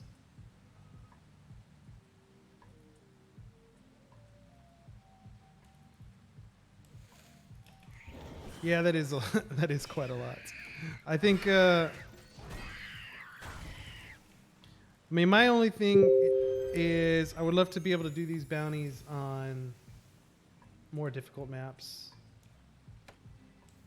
and I don't think we need to take away the idea of like the full being able to bank your time over, you know, a year to be able to get a really, really good item. I don't think Transcendence should be ever available. I mean, maybe not ever, but I don't think Transcendence should be added to the bounty system as purchasable. I think those should just be left for random drops. I mean, they could, but I don't know.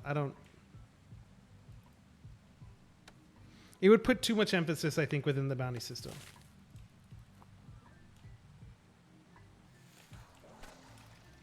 I think just the nature of adding co-op and what that means to have like fun dungeon runs is going to change everything. If we don't get renting, then I would like the ability to be able to some way, somehow be able to share your stash. I would love the idea, like if we get co-op and it's like, okay, look, both players at the start of the, I don't know, making shit up. At the start of the adventure, you both have access to a shared stash between you two. Build your best potential loadouts and run the dungeons. I could think of a lot of fascinating ideas to do with that, with the items that I have, for the betterment of the game or the economy, hopefully. Or guild mechanics, where you're allowed to share a stash. Also, like, I also think it would be kind of cool if we get an adventure. Maybe it's not like a whole, a theme across the entire game, but if we got a way where you could take in more relics, like maybe we get two more slots on specific dungeons, or like a random dungeon where you go into the dungeon with a set like weapon and bow, but then your relics are like in like a draft, like 15 relics appear on the screen. Pick 5, and run your dungeon. Striker's friends list just went up 1,000%. Oh man, there's no way. I mean, the friends list has to be capped, right? There's like no way that he could not do that, I would think, which is kind of sucks because I don't want to, like, I don't know. When Striker Guild shared stash? I mean, I have a lot of ideas on that. I want to see it first before I talk about it. I was kind of hinting that I was thinking about saying some stuff when I was streaming with Ivana, but it's just not right because it's just full speculation until I see what the system's like. But yeah, I mean, I can easily say that, like, if some type of system rolls out like that, I hopefully would like to convert it or be able to use it for the betterment of the game one way or another.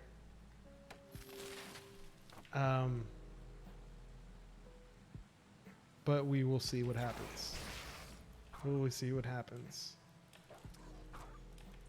Any type of system that allows you as a player to be able to use either your skill in the game, or your levels in the game, or your items in the game to help outside players that are people that are new to the game, or people that aren't able to progress for whatever reason, I think would be really big added bonuses.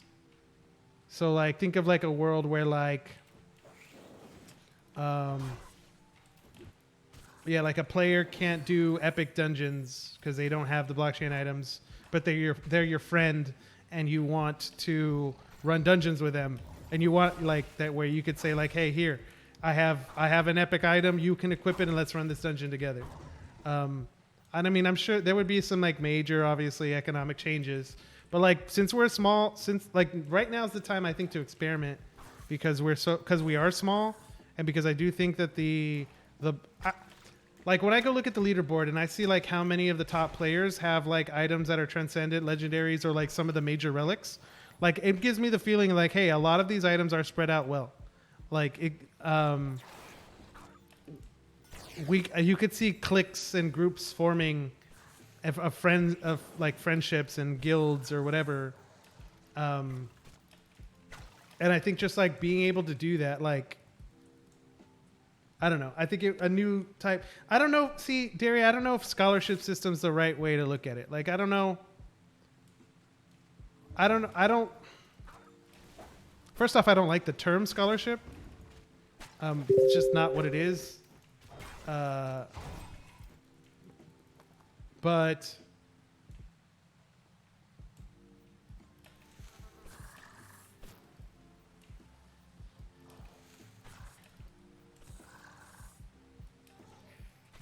I don't know.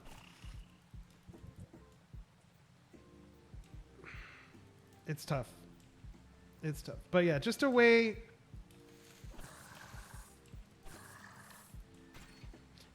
to give added utility to blockchain items that we currently hold, that also can be used to incentivize the growth of the game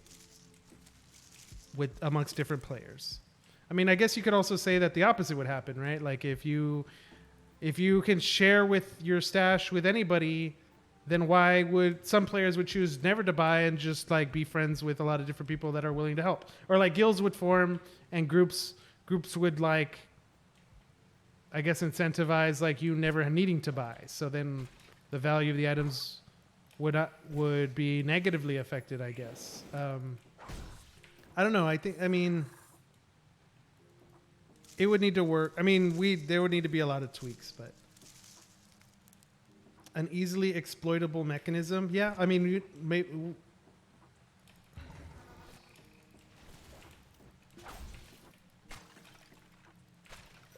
okay, like this. This is the way I put it. Like we already are in a world where if players are comfortable with each other, like if I don't know, if Ivana and Dr. Loot are comfortable with each other and been hanging out forever and trust each other, we already live in a world where like you could send any one of your NFTs to his wallet, and Dr. Loot could use it in a dungeon for a week and send it back. Like we already live in that world.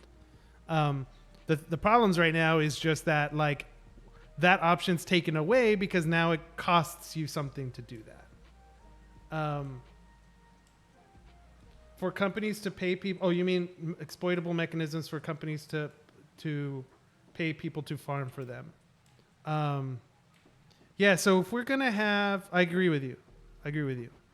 But like, I would just want to push back on the idea of like, if these are real economies, if this is a real economy, then labor is a part of all real economies. So like, regardless of like what people, like what type of labor do you think is, what do you call it? What type of labor do you think is, I don't even know what the right word is. What type of labor should exist that, I don't know, meets like ethical standards? I mean, where do you go to even draw that line?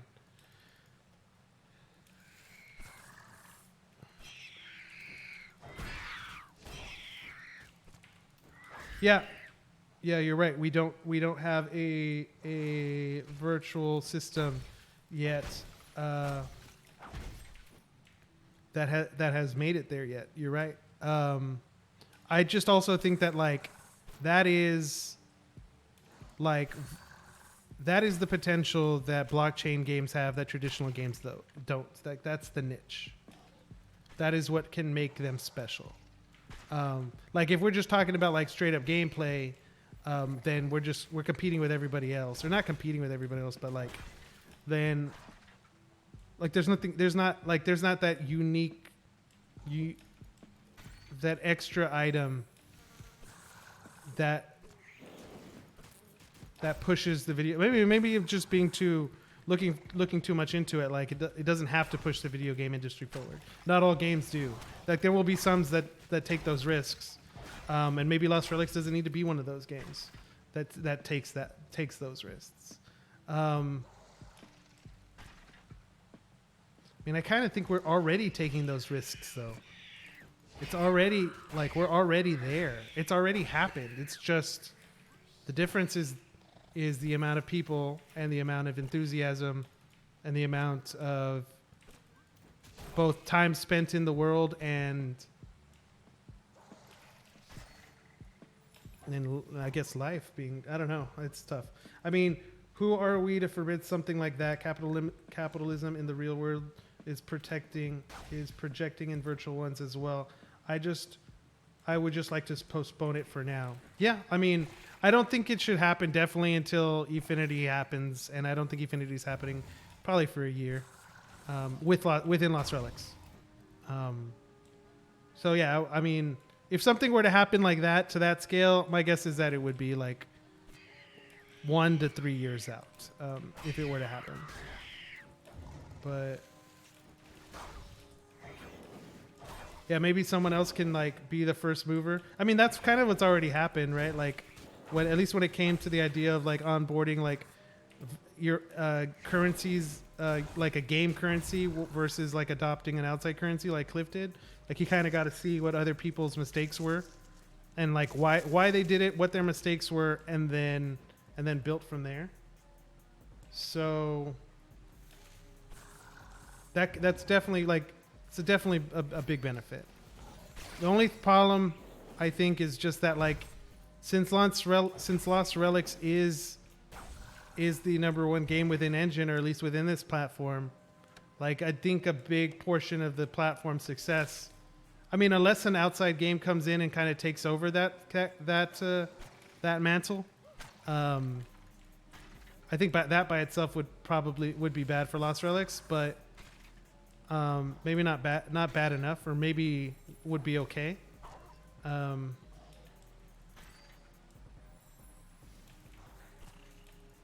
don't know. There's just going to be added pressure, and I think it's more from players. I think.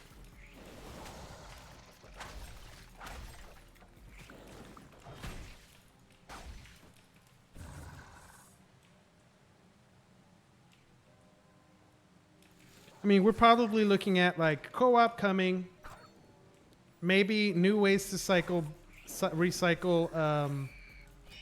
blockchain items, followed by a housing system over the course of a year to a year and a half.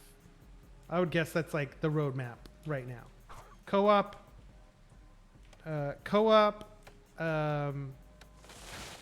blockchain item recycling, and housing, with content interspersed throughout. But like those would be what I think we should expect for the next year.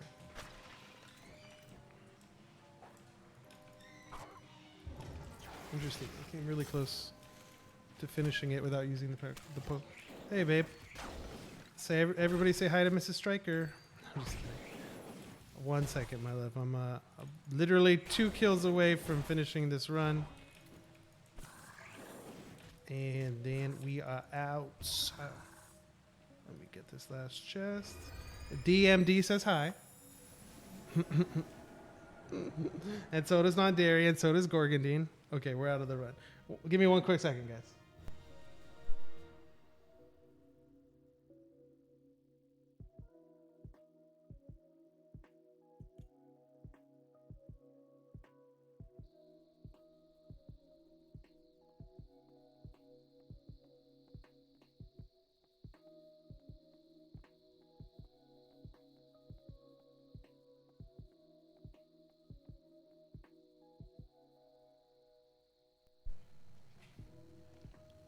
Well, ladies and gentlemen, I think you know what that means. When the wife comes in, we know exactly what has to happen. So, unfortunately, Ivana, I have not gotten the sand dragon yet. There will need to be a continuation of the stream at some future time. You didn't get it? I didn't get it. I know, I didn't get it. I mean, to be fair, I was talking about a lot of crypto stuff and like gaming stuff, so my mind was elsewhere and I wasn't thinking about being fast. Also, I think some of these runs just naturally take a little bit longer to play out. But let me see. Right now, let me go take a look really quick to see where we're at, where we left off.